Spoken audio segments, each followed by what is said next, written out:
Banyak di antara kita jadi orang baik tapi tidak tahu mengapa kok aku jadi orang baik. Kenapa sih kok aku harus sabar? Itu kita jarang merenung sampai sedalam ini. Padahal itu yang disebut bagian dari kecerdasan spiritual. Tidak sekedar hidup rutin menjalani seperti yang kita lakukan selama ini, tapi kita tahu makna hidup kita.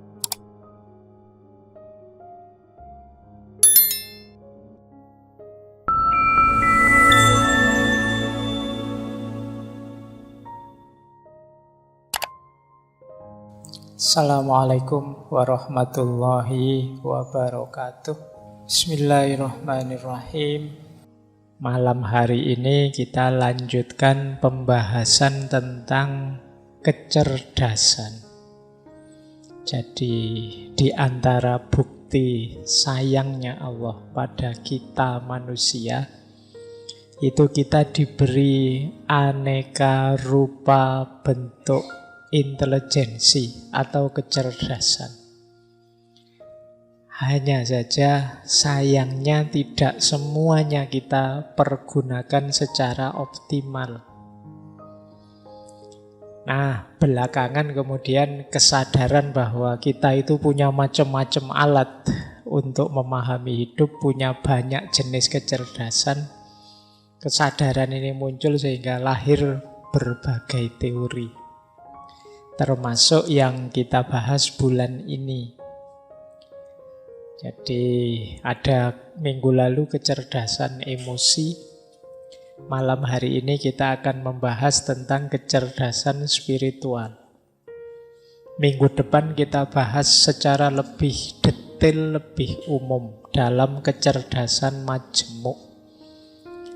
Dan nanti terakhir akan kita bahas kecerdasan artifisial atau artificial intelligence. Kalau ini khusus ya, kalau ini tema yang tidak ada hubungannya dengan kapasitas manusia, tapi ini memang hasil dari kecerdasan manusia itu melahirkan kecerdasan baru, namanya kecerdasan buatan. Nah, ini nanti dampaknya, efeknya, nilai yang tumbuh dari adanya kecerdasan artifisial itu perlu kita dalami juga, kita waspadai juga. Baik, bismillah kita mulai. Langsung saja ya, sudah jam 8:20.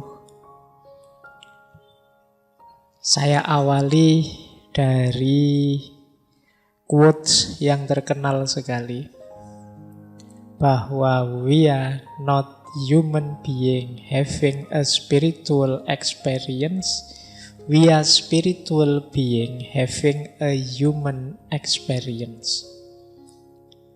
Ini kalimat terkenal sekali kalau teman-teman belajar tentang spiritualitas. Yang maksudnya adalah kita itu sebenarnya bukan makhluk yang manusiawi yang kemudian punya pengalaman spiritual, tapi hakikatnya kita itu makhluk spiritual yang punya pengalaman kemanusiaan. Apalagi orang beragama, kita yang muslim kan mengakui bahwa kita ini anak cucunya, baninya Adam. Yang Adam itu dulu hidupnya di surga. Hakikatnya dia makhluk yang sangat disayang oleh Allah.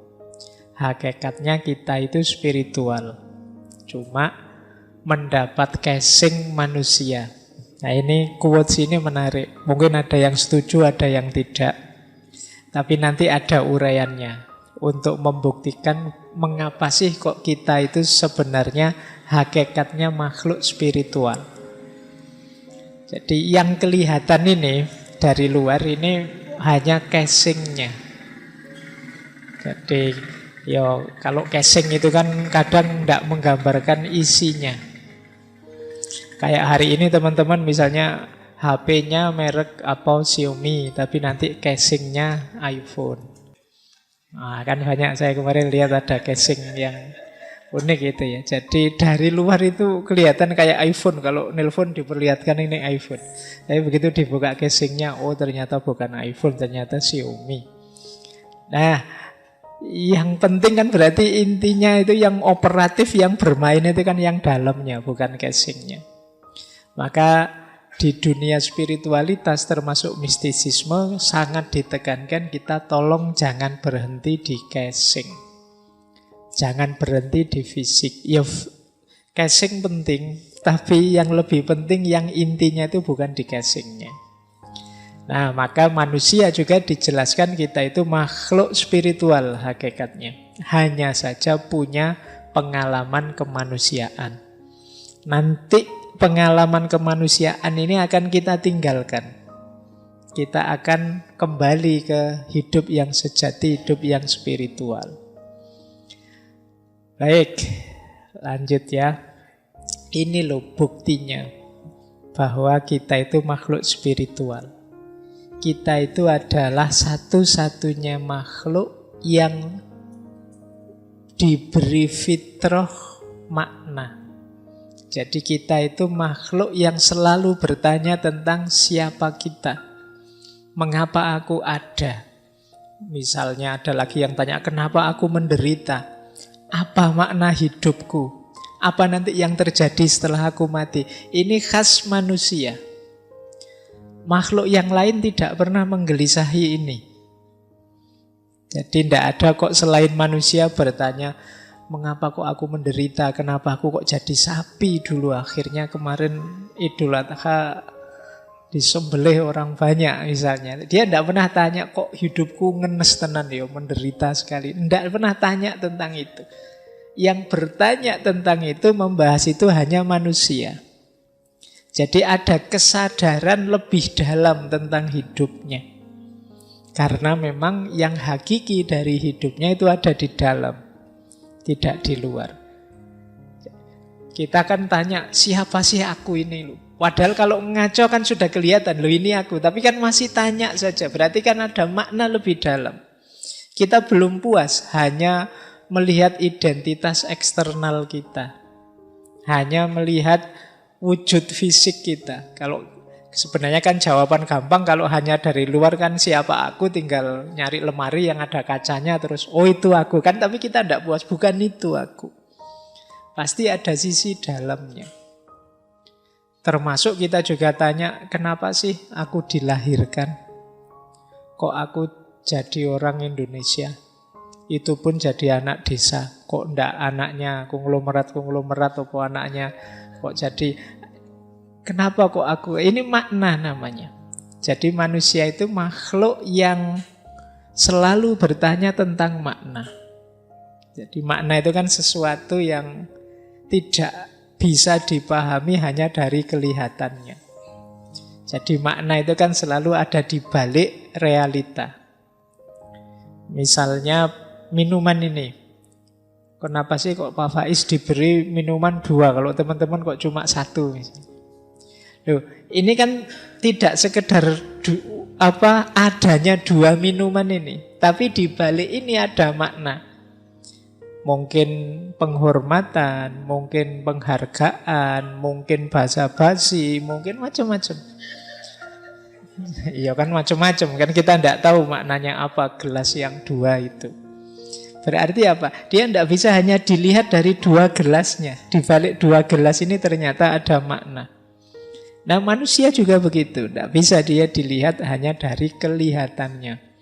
Maka kalian yang hanya sering tertipu oleh casing, sering tertipu oleh kalimat, sering tertipu oleh pernyataan, lupa bahwa di balik casing, di balik kalimat, di balik pernyataan itu ada makna. Ya hidup kita nanti jadinya dangkal. Dan itu sering jadi penyakit di era digital ini. Hidup yang tidak dalam. Kita melupakan sisi spiritual kita. Nah, jadi diawali dari sini ya, bahwa ternyata sisi spiritual hidup ini penting. Dan kita ini makhluk spiritual, ternyata juga kita punya namanya kecerdasan spiritual. Kalau dimudahkan gambarnya bisa seperti itu. Belakangan kan banyak pelatihan-pelatihan emosional spiritual quotient. ISQ. Sebenarnya banyak orang mengkritik yang I-nya, IQ, yang intelektual, tapi sebenarnya itu juga penting. Tiga-tiganya penting. Intelektual ya penting, emosional ya penting, spiritual ya penting. Tapi jangan berhenti di intelek saja. Seperti kajian kita minggu lalu, kalau berhenti di intelek saja ya kita sering rusak hidup kita karena tidak mampu menata emosi. Malam hari ini akan kita sadari betapa juga intelektual dan emosi saja juga belum cukup. Kita masih perlu kedalaman spiritual melalui kecerdasan spiritual. Kalau intelektual itu what I think, kalau emosional itu what I feel, kalau spiritual itu what I am. Jadi spiritual itu jauh lebih utuh. Nanti kita pelajari pelan-pelan kecerdasan spiritual ini. Kalau intelektual otak kiri, emosional otak kanan, yang spiritual ini yang melandasi semuanya. Meskipun kalau teman-teman nanti baca buku Spiritual Question, itu nanti ada bagian tertentu yang menjelaskan adanya nama God Spot. Jadi God Spot bagian kecil dari otak yang ini bisa menampung, meraih wawasan-wawasan spiritual. Tapi kita skip ya yang bagian itu karena saya khawatirnya kalian tambah ngantuk malam hari ini kalau menjelaskan neuroscience. Kita yang lebih fungsional, operatif saja, yang lebih mudah dipahami. Nah, biasanya orang menjelaskan pentingnya 3 itu pakai tabel itu. Jadi orang itu ada kalanya pinter, IQ-nya tinggi. Tapi kalau tanpa kecerdasan emosi dan juga kecerdasan spiritual, dia akan menjelma jadi orang yang kaku, keras, tidak manusiawi. Nah, sehingga banyak orang yang ilmunya justru melahirkan bencana, melahirkan kerusakan-kerusakan di muka bumi. Kan banyak tokoh-tokoh yang dikenal sebagai penghancur, destruktif. Itu kan tokoh-tokoh pinter semua mereka itu. Kenapa kok bisa? Pinter itu kan berarti ilmunya banyak, wawasannya luas. Tapi kok efek dari hidupnya adalah kehancuran, kemungkinan karena dia tidak bisa mengontrol emosinya, juga tidak mampu meraih spiritualitas. Nah, nanti ada juga orang yang IQ-nya tinggi, emosinya juga terkendali. Tapi ketika SQ-nya kurang, ya dia bisa jadi orang egois. Egois itu ya nyari nyamannya sendiri, nyari enaknya sendiri. Bisa juga dia jadi orang apatis, orang yang cuek, tidak peduli dengan yang lain, yang penting aku enak, aku nyaman.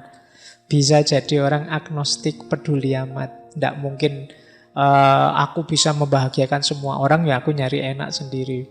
Para diktator, para koruptor. Diktator itu kan, dia koruptor itu kan juga pinter sekali. Dia ngambil uangnya, pinter sekali ngambil enaknya.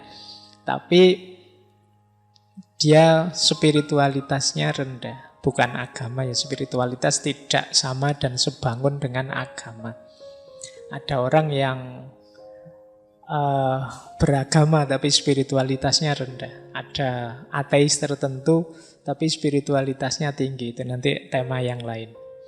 Tapi intelek saja dan emosi tanpa spiritualitas ya belum utuh. Jadi jatuhnya bisa egois, bisa agnostik, bisa orang yang apatis, atau tidak punya tujuan. Mungkin teman-teman sering merasakan, loh Pak, saya itu kaya, apa-apa juga beres, hubungan sosial juga baik, tapi kok rasanya hidupku hampa ya. Nah, itu kemungkinan kekurangan variabel spiritual ini. Ya kalau kalian susah, sulit, miskin itu kan mending ya. Kan ada orang itu kaya, jabatannya tinggi, anak-anaknya sukses semua, tapi merasa hidupnya hampa. Kemungkinan unsur spiritualitasnya kurang. Saya bilang tadi ini nanti hubungannya dengan makna. Biasanya orang yang spiritualitasnya kurang itu tidak bisa menjawab pertanyaan mengapa. Jadi kalau sudah kaya terus mengapa? Kalau sudah sukses terus mengapa? Itu jawabnya susah. Nah, ini kemungkinan spiritualitasnya masih rendah. Ada yang sebaliknya. IQ-nya tidak diurusi, emosinya juga diabaikan, spiritualitasnya sangat tinggi. Nah, ini biasanya kelompok-kelompok asketik, orang yang menjauh dari kehidupan ramai. Tidak terlalu butuh rasionalitas, emosi, hubungan dengan yang lain, tapi spiritualitasnya tinggi. Ini orang-orang asketik. Menjauh ya, mereka tidak dapat banyak masalah karena memang tidak terlibat langsung dalam hidup sehari-hari. Maka penting dalam hidup ini tiga-tiganya utuh. IQ-nya ya jalan, emosinya terkontrol, spiritualnya terpenuhi. Ini kalau dalam konsepnya Muhammad Iqbal namanya insan kamil. Manusia yang utuh, semua potensinya optimal. Nah, ini namanya insan kamil. Yo pinter, yo berakhlak, yo religius spiritual. Nah, ini berarti utuh hidupnya. Nah, ini mungkin ideal ya, kita menuju ke situ semua. Jadi ya kalau di usia-usia muda ini kan kita masih belajar. Mungkin ya situasinya masih situasi ya belum terlalu pinter, masih emosian, spiritualitasnya belum tinggi. Tapi kan ini kita dalam proses. Nah, jadi inilah mengapa saya masukkan spiritual. Kalau yang IQ kok tidak dimasukkan, Pak? Ya IQ sudah kita pelajari selama ini di berpikir kritis, berpikir kreatif, dan lain sebagainya. Baik, kita mulai ya materinya. Sekarang kita mulai definisinya dulu. Apa itu spiritual quotient? Kecerdasan spiritual. Ini saya kutip langsung dari buku ya. Kalau istilahnya sendiri atau bukunya boleh teman-teman baca, banyak yang sudah diterjemah. Itu saya tulis di situ, ya yang terkenal biasanya yang terakhir itu. Tulisannya Dana Zohar dan Ian Marcel. Spiritual Intelligence, the Ultimate Intelligence. Itu terbit tahun 2000. Dan beberapa buku yang lain yang saya tulis di situ. Tidak saya baca karena saya tidak yakin teman-teman akan mencari. Yang tertarik akan melihat dan mencatat, yang enggak ya biasanya dicuekin. Makanya enggak saya baca itu penulisnya siapa, bukunya apa. Langsung saya masuk ke definisinya ya. Kalau ini dari buku Spiritual Intelligence. Apa sih kecerdasan spiritual itu? Kecerdasan spiritual itu kecerdasan yang kita gunakan untuk memecahkan masalah makna dan nilai. Jadi manusia itu melakukan apapun itu kan biasanya dia digerakkan oleh dua hal ini, makna dan nilai. Orang tidak akan mau capek-capek menjalani atau meraih atau mengupayakan sesuatu kalau bagi dia tidak bermakna atau tidak bernilai. Entah makna dalam bentuk apa atau nilai apa. Teman-teman mau hadir di ngaji kali ini itu kan nganggap ngaji ini bernilai dan bermakna.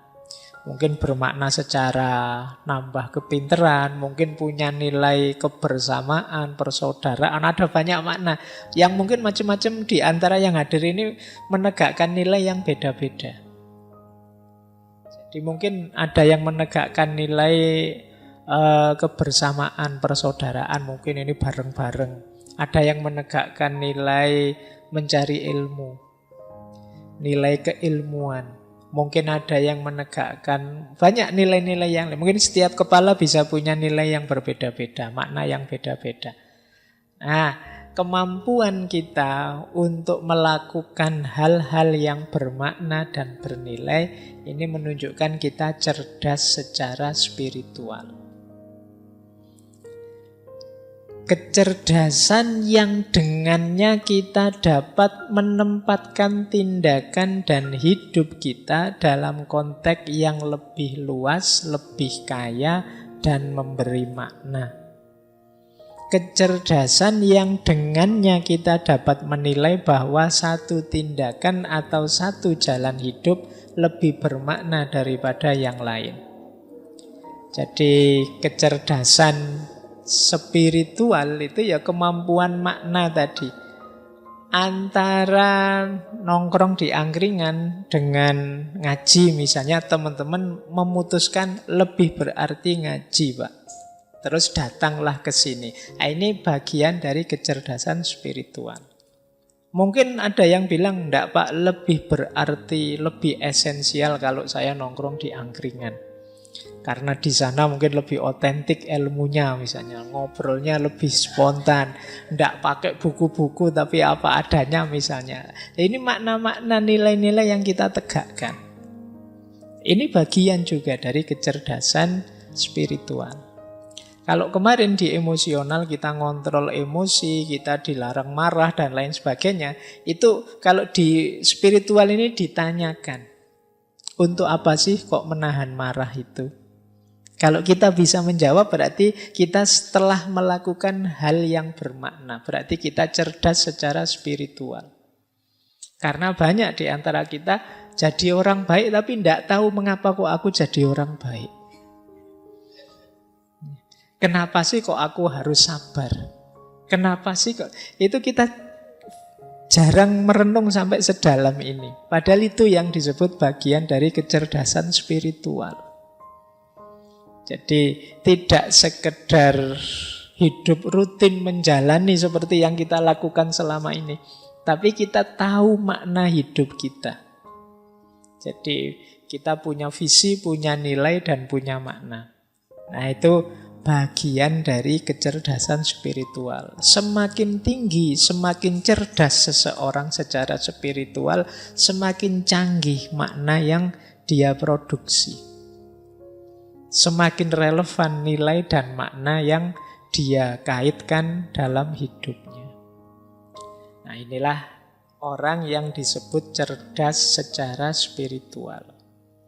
Maka kecerdasan spiritual itu diperlukan ketika kita mulai membuka diri terhadap perjalanan batin kita untuk mencari pemahaman yang lebih besar tentang hidup ini, menemukan tujuan yang lebih tinggi, kesadaran yang lebih luas, dan pada akhirnya jadi orang yang lebih bijaksana.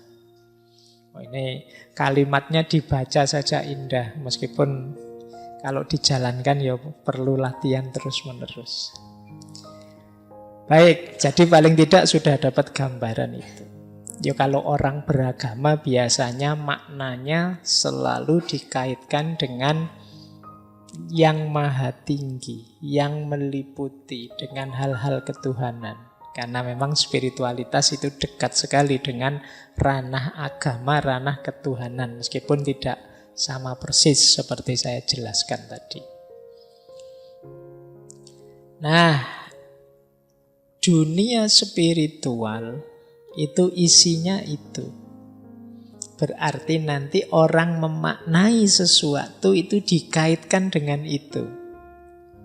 Jadi ada ultimate reality, ada dunia personal, ada dunia sosial. Nah, spiritualitas dalam aspek dunia yang ultimate itu artinya puncak, realitas puncak. Itu biasanya tema-temanya sehubungan dengan ketuhanan, keagamaan, dan tentang kerohanian, jiwa atau roh. Jadi dunia spiritual itu isinya apa saja ya? Ada dalam aspek realitas tinggi di balik realitas yang kita lihat sehari-hari, ada juga dalam aspek personal diri kita, ada juga dalam aspek sosial. Maka seseorang dianggap punya spiritualitas yang tinggi kalau 3 aspek ini semuanya terpenuhi. Yang pertama ya kesadaran akan realitas puncak. Berarti seorang yang spiritual itu menerima adanya yang lebih tinggi dari realitas yang kita alami sehari-hari. Yang pertama jelas Tuhan. Jadi di situ disebut ketuhanan, keberagamaan, dan kerohanian. Kalau ini mudah dipahami karena biasanya spiritualitas itu kan dikaitkan dengan agama. Nah, yang kedua diri kita sendiri secara person. Orang itu personalnya disebut seorang yang bernilai spiritual itu yang pertama kalau dia punya kesadaran diri, kemudian hidupnya punya nilai dan makna, ada keimanan dan komitmen, kepercayaan pada nilai-nilai dan komitmen. Kemudian manusia yang berkarakter, kemudian orang yang mampu mengelola senang dan susah dalam hidupnya, kebahagiaan dan kegelisahan dalam hidupnya. Ini namanya seorang yang spiritual. Atau dimensi sosial, hidup bersama. Hidup bersama yang spiritual itu yang seperti apa? Ya yang didasari oleh persaudaraan, jenisnya kesetaraan, saling terhubung, empatik, dan kasih sayang atau cinta. Nah, jadi realitas spiritual itu bisa jenisnya sosial, bisa jenisnya personal, bisa ultimate reality. Biasanya kita seringnya menganggap yang spiritual itu ya yang ultimate reality saja. Padahal ya personal kita itu punya tanda spiritualitas 5 tadi, punya kesadaran diri, punya nilai, punya komitmen, punya karakter, mampu mengelola diri. Nah, ini seorang yang spiritual. Kalau hidup sosial antar manusia itu corak spiritual kalau dia dilandasi persaudaraan, kesetaraan, keterhubungan, empatik, dan cinta. Nah, ini nanti akan jadi karakter bahwa orang yang cerdas secara spiritual itu mampu menghidupkan 3 dunia ini. Jadi dia beres dengan dirinya, beres dengan sesamanya, dan beres dengan Tuhannya. Inilah orang yang cerdas secara spiritual. Ini saya bawa quotes yang menarik dari Neil deGrasse Tyson. Kata dia, "We are all connected to each other biologically, to the earth chemically, to the rest of the universe atomically." Kita semua ini sebenarnya saling terhubung. Dengan sesama kita ini terhubung secara biologis. Sama-sama manusia. Jadi ya terhubung secara biologis bukan kok terus hubungan biologis. Tapi kita itu sama podo menungsane lah ngono. Nanti kamu artikan berarti kita berhubung biologis enggak. Maksudnya kita sama-sama jenisnya manusia. To the earth terhadap bumi, dunia tempat kita hidup itu Kita terhubung secara kimia. Kita dengan makhluk apapun di bumi ini ya nyambung secara kimia, bahannya sama. Nah, sementara dengan alam semesta kita terhubung secara atom. Atomnya sama, meskipun mungkin komposisi bahannya beda. Tapi dari sisi atomnya kita sama. Jadi kita ini sebenarnya sepenuhnya saling terhubung. Hanya saja pemikiran kita yang tidak utuh, yang sering mengotak-ngotak, memisah-misah seolah-olah aku dan kamu beda, aku dan lingkungan beda, aku dan alam semesta ini beda. Ini seperti di emosional kemarin, bahwa manusia itu yang mampu mengontrol dirinya itu mampu melihat kesamaan dan keterhubungan. Tidak hanya melihat perbedaan. Nah, kita semua saling terhubung. Jangan dikira kalau saya jahat, itu efek buruknya hanya padaku saja.